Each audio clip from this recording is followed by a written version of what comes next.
Okay, guys, so this is like a part two on that team, on this family dynamic of how to make things work, is this idea of changing. How do you change another person? Well, the truth in change or in changing another person is only changing you. And other people can only change if they want your advice. And how do we do that? How do we work in this vulnerability of people and growing each other? And what I want to show an example of is playing doubles in volleyball, is that half of the balls are yours and half of the balls are the other person's. And you're going to get good at one thing or another. Now, everyone's going to have a different approach. Like, as, you know, a short 5'4" girl, my idea of volleyball is going to be different than the girl who's 6 foot tall.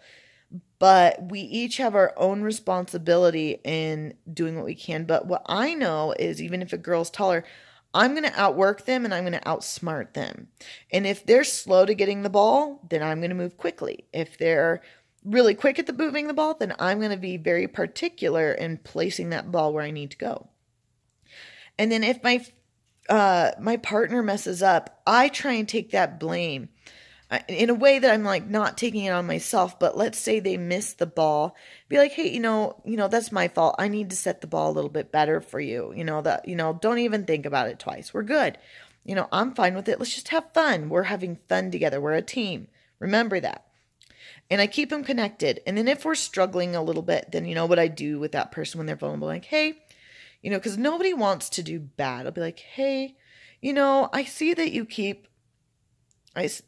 that there's something that I think that you could maybe we could work on here. And I said, you probably already know this, but just in case you don't. And because I know this person doesn't want to lose. They want to be seen as good. They want to be helping the team. They want to be the star. So usually they just need a little help identifying that. And a lot of times I'd go to that person and I'm just going to build their confidence up a little bit. And I'll be like, hey, you know what? I just noticed this, but your arms are just a little bit lower today. Just try putting your arms up.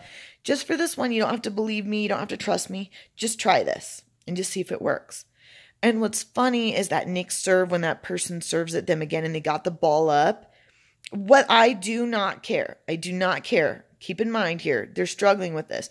I don't care if we win that point or not. What I care about is that my teammate felt good about themselves. They felt confidence in themselves, and they felt more confident in me because they trusted me. When they were vulnerable, when they were feeling down, I made them feel better.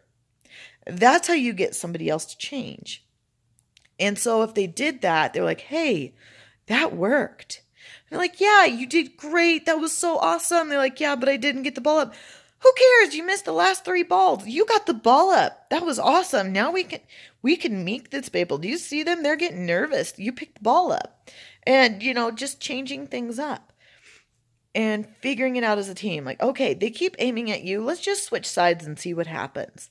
If we lose more than 3 points, I always switch something up. We're trying something up.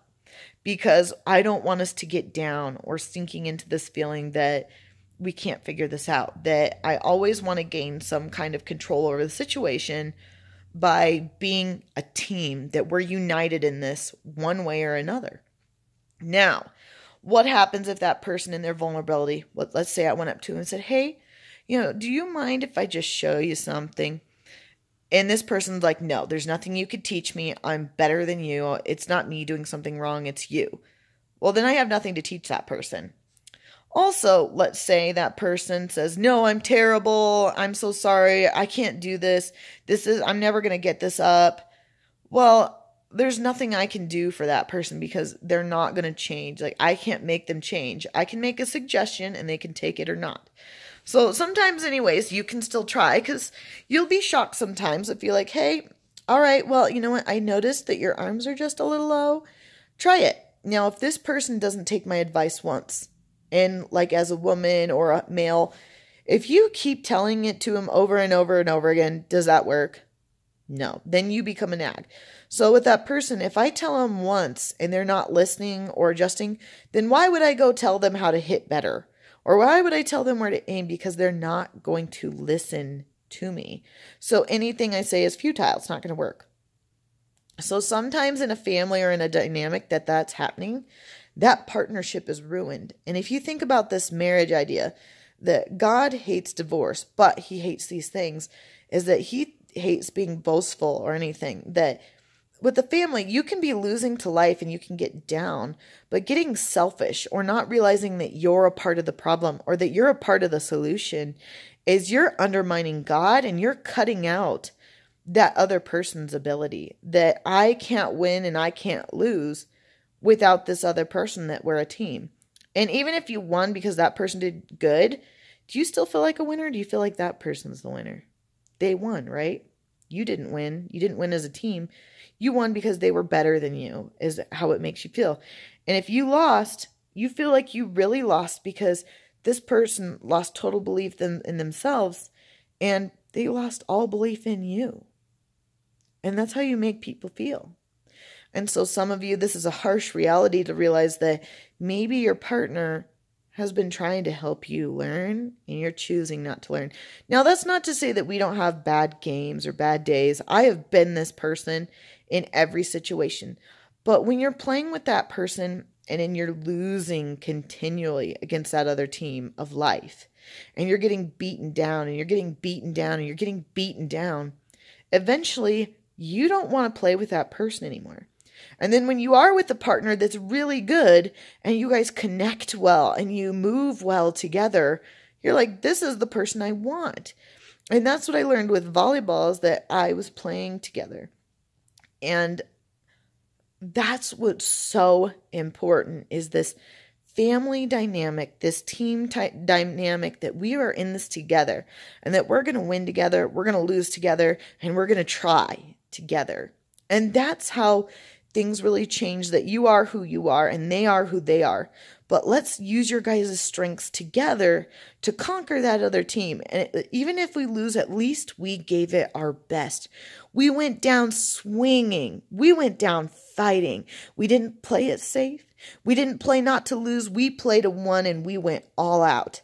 That no matter what, we knew we laid everything out on the court, that if that team beat us, it's because they were better, not because we defeated ourselves. And I think we can all relate to this. Maybe it's in sport, maybe it's in music, maybe it's whatever it is for you, but I think you know what I'm saying, that life teaches us more lessons and that you can't get that other person to change. And if you're constantly being vulnerable and that person is not helping you and they're making you feel worse about yourself, you might need to make some decisions. You might need to redirect some things. And if you continually keep losing despite everything you're trying to be for that person and on that team, you might need to relook at things. And that sometimes that's getting a new coach. That's getting some new help. That's okay. And sometimes letting go is not the same as giving up, because giving up, like I've shown you, is just not believing in that other person. It's not believing in you. And that's the sad part about things. So go pick something new together as a team. Go learn something new. Go reteach each other. Maybe you're trying to rehash things out in an old game, or like, no, if you would have passed better, then we would have won that game. You have to go pick something new. So sometimes if volleyball is not your sport, go pick up basketball. If basketball is not your sport, go do that and pick up something that they're good at. If they're good at basketball, let them teach it to you. Whether you're a woman or a man, it does not matter. If you want to respect that person more, if you want to respect your wife more, go do things that she does. Go view the day how she views it. Go understand what she does in a day, how she cooks, how she cleans, when she gets up, when she goes to bed, what she does for your children, where she goes, what she does. Maybe she plays volleyball. Go pick up and play some volleyball with her. Go see how hard it is. Let her teach you something. Women, go pick something manly. Go get out in the garage with them. Go let them teach you about how to build a piece of furniture, how to build an automobile. Go for a bike ride with them. Go get into their world. You go get into his world and hope that he gets into yours. And sometimes when you get into his world and you rebuild that connection because it's been lost, sometimes they wanted to get into yours. But there are times and there are people that no matter what you do, no matter how hard you try, there are some people that don't want to be saved. And that's something to recognize too. But this is not telling you what to do or what to think, but to think and to figure it out for yourself and to know when you've had too much.